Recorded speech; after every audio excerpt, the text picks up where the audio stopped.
Paul is in Kotoka International Airport. He can feel the easterly and invigorating breeze of the winds of hospitality all over his body.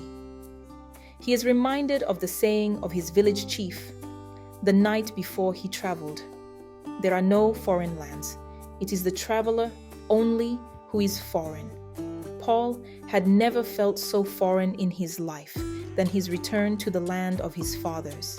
Indeed, to travel is to see, to return is to talk. He reaches into his pocket and brings out the Motorola X116 he has been using for the past 12 years. He will beckon the lady selling SIM cards adjacent the toll booth at the exit of the airport to educate him on the best available network and then proceed to search for directions to his hometown.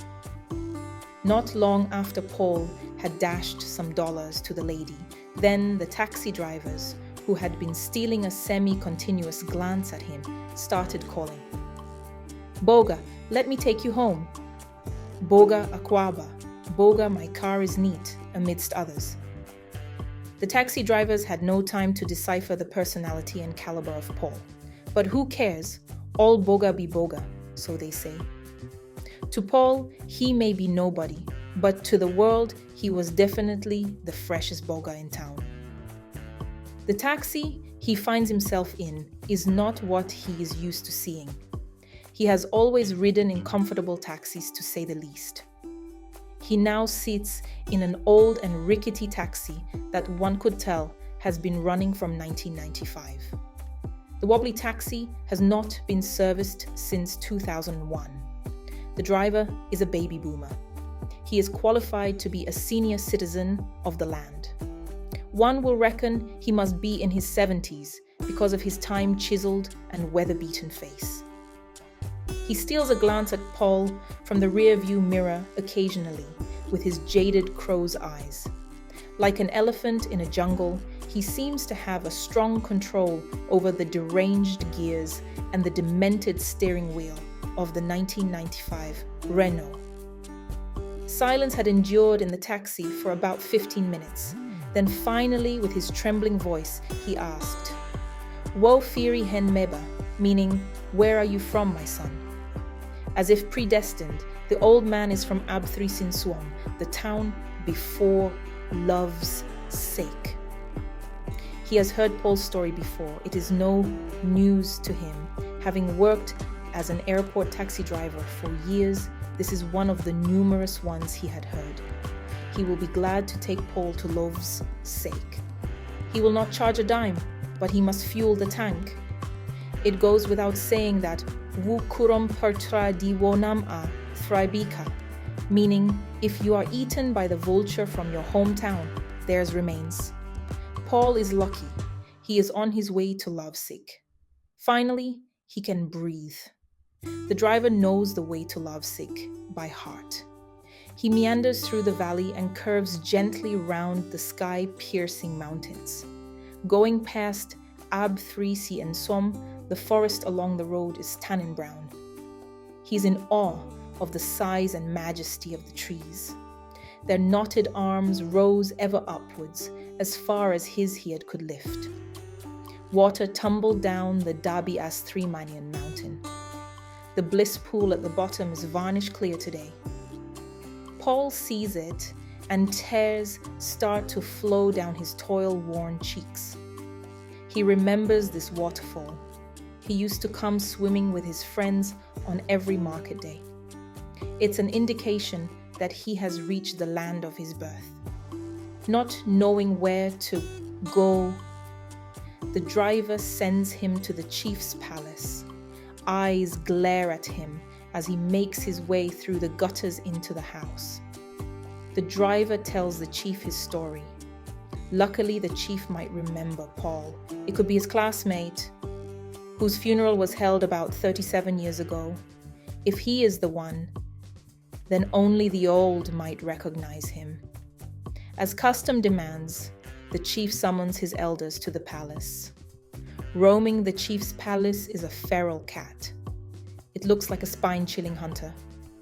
His fur may be satin soft, but he is definitely capable of transfixing his prey with his smoldering, chatoyant eyes.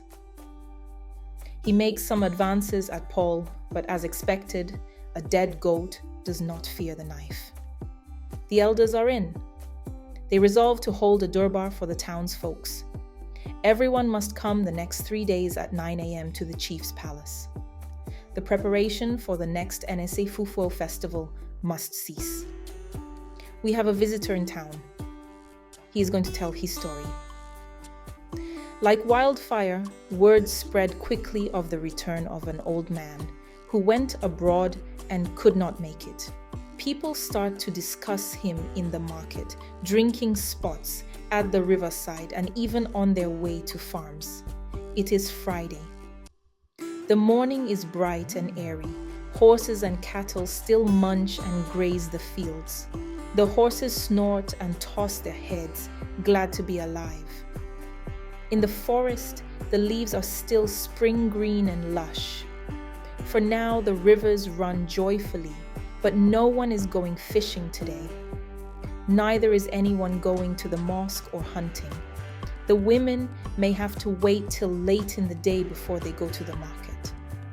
Everyone gathers at the chief's palace to listen to the new stranger. The chief introduces Paul. The atmosphere is still, as quiet as the cemetery. You could even hear the waves of the wind creeping steadily. Paul begins to speak. He is going to tell his story. The old man sits at the edge of the beach, his weathered face reflecting a lifetime of stories. His eyes, deep and wise, gaze out at the horizon where the sea meets the sky. The sand beneath him is warm and golden, scattered with shells and small pebbles. The man's hair, once dark but now streaked with silver, ruffles gently in the breeze. His clothes, simple and worn, speak of a life lived simply yet fully. He leans on a wooden cane, a faithful companion in his twilight years. As he sits, the old man's hands trace patterns in the sand, lost in memories of days gone by. The sound of waves crashing against the shore provides a soothing soundtrack to his thoughts. Despite his age, there's a sense of quiet strength and resilience about him, like an ancient tree weathering the storms of time. In the distance, seagulls wheel and cry, their white wings flashing in the sunlight. Beyond them, sailboats glide lazily across the water, leaving trails of foam in their wake. As the sun dips lower in the sky, casting a golden glow over the scene, the old man closes his eyes and breathes in the salty air. For him, this moment of peace and solitude is a treasure to be cherished, a reminder of the beauty and wonder of life. The old man's gaze shifts from the horizon to the faces gathered around him, eager to hear his story.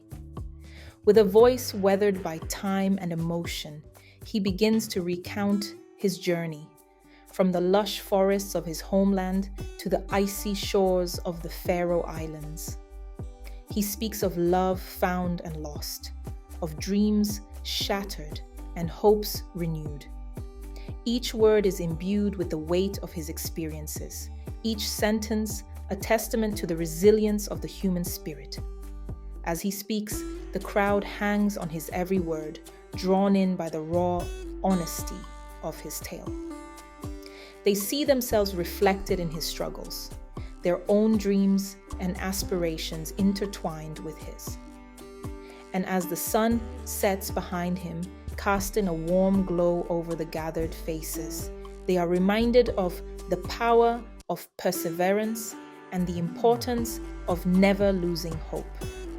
For the old man, this moment is a chance to share his journey with others, to impart the wisdom he has gained over a lifetime of trials and triumphs. And as the last rays of sunlight fade into darkness, leaving only the gentle lapping of waves against the shore, he knows that his story has touched the hearts of those who have listened, leaving behind a legacy that will endure for generations to come. Thanks for watching. Stay tuned for the final part of the story. Don't forget to subscribe, like, comment.